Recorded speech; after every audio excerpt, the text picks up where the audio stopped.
بالي.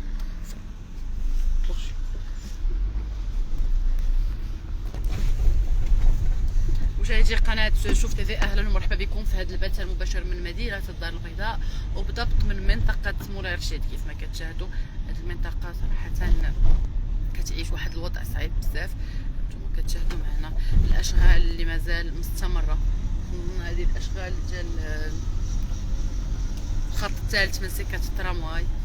الاشغال ديال الترام كدير لنا عرقلة، ومازال خالقه العرقله في اكثريه ديال المناطق وفي اكثريه ديال الشوارع. نتوما كتشاهدوا معنا حنا الان في منطقه مولاي رشيد، وانتم كتشاهدوا معنا على المباشر، خصوصا ان الطريق ولات كلها انتردي، زعما ولاو لي انتردي بزاف. نشوفوا ان في درب السلطان كاينه في الطريق ديال ديال عفوا طريق مزيونه كلها انتردي مع لي طرافو ديال الترام. وهنا ايضا في منطقه مولاي رشيد كاينين الاشغال ديال الترام وكاينين لي زانتردي، والطريق في وضع صعيب بزاف. كيوقعوا لي زاكسيدون والعرقله، حتى الراجلين حتى هما المساكن حتى هما كيعانيو، كيلقاو منين كيقطعوا، ما كيلقاو منين غيمشيو. نتوما كتشاهدوا معنا مشاهدي قناه شوف تيفي في هذا البث المباشر. نحن الان في منطقه مولاي رشيد، وكيف ما شاهدتم معنا الاشغال اللي مازال خالقه العرقله هنايا.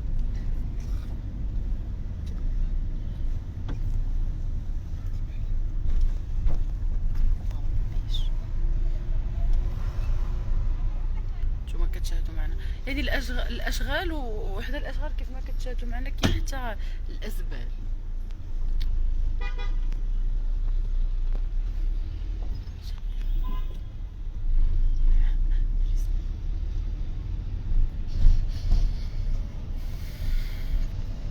نتوما كتشاهدوا معنا مشاهدي قناه شوف تيفي، حنا الان في منطقه مولاي رشيد، يعني لاله مريم مع حي الفلاح. الاشغال اللي كاينه في هذه المنطقه، يعني ديما لومبوتياج، ديما الزحام، ديما الروينه هنايا بسبب الاشغال اللي مازال ما بغاش تسالي. يعني صراحه يعني حتى المره مساكن كيتعذبوا، كاين وليدات صغار، كاينين الناس مسنين، يعني كيتعذبوا باش كيقطعوا هنايا حيت جبنا الاشغال الطريق محبوسه. فاش كيبغيو يقطعوا من الطريق اللي زعما كاينه فيها ان الانسان يقدر يدوز، كيلقاو ان فيها السيارات، فيها العربات المجروره، العربات المدفوعه، كاين كلشي.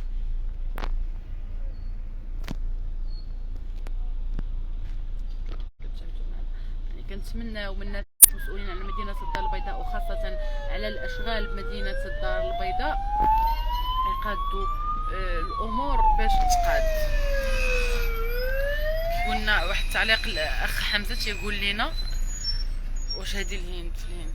لا لا خويا، هذه مدينه الدار البيضاء، بالضبط منطقه مولاي رشيد. نتوما تشاهدوا هذه اختناق مروري، وكاين حتى هاد الاله في هاد الرومبوان هادي فيها مازال فيها لي طراف. يعني هاد الطريق اللي كتخرج للمسيره حتى هي كلها مرونه، طاكسيات، الطوموبيلات، حتى ايضا هاد العربات المجروره حتى هي. دونك راه مشكل كبير كاين في منطقه مولاي رشيد، وخاصه في اوقات الذروه، الصباح وفي العشيه. الناس كيكونوا غادي للخدمه ديالهم، باش كيكونوا راجعين للمنازل ديالهم، ديما كيعانيو بسبب هاد الاشغال.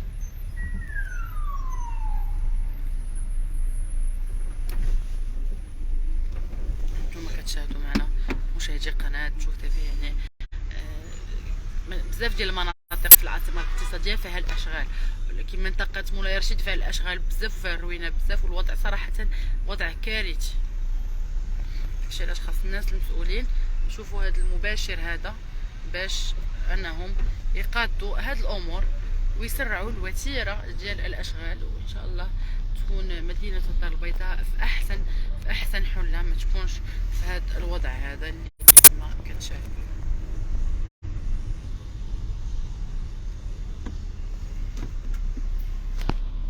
العلامات ديال الاشغال فين ما مشينا كنلقاوهم، لي باغيير ديال الاشغال فين ما مشينا كيكونوا. خاص الناس المسؤولين يتدخلوا في اقرب وقت ويحلوا هذا المشكل. وهنا مشاهدي قناه شوف تي في كنكونوا وصلنا نهايه هذا المباشر. كنتو معنا من مدينه الدار البيضاء وبالضبط من منطقه مولاي رشيد، وشاهدتوا معنا في هذا المباشر الاشغال والعرقله اللي خلقها الاشغال. وكنتمناو من الناس المسؤولين انهم يسرعوا الوتيره ديال الاشغال باش تكون عندنا مدينه الدار البيضاء بدون اشغال. وهنا مشاهدي قناه شوف تي في كنكون وصلنا نهايه هذا المباشر. كنشكركم على حسن المتابعه، ونتلاقاو ان شاء الله في مباشر اخر، موضوع اخر. السلام عليكم.